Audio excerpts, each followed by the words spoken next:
I think we should be celebrating a great man's life. He lived life, to the fullest. You hear it all the time about people, about living their lives the way they wanted to live it. People who knew Murph, he lived it exactly the way he wanted to. He loved baseball. It was his whole life.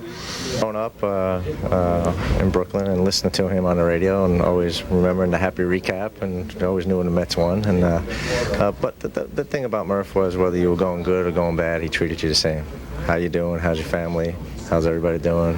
Okay, good luck. Get him tomorrow.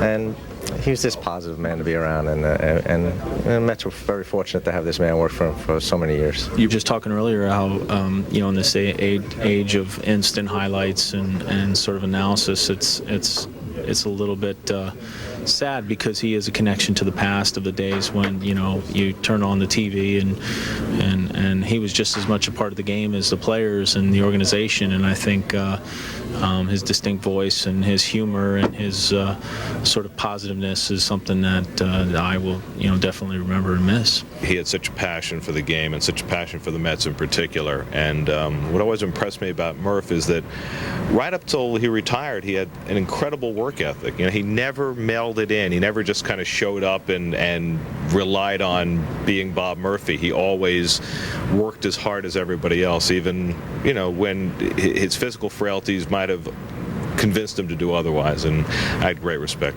for him for that. He was an icon. He was a guy that was invaluable to a person like me who did not come up the usual way broadcasting minor league baseball. I mean, I didn't have that training that a lot of broadcasters that he worked with had.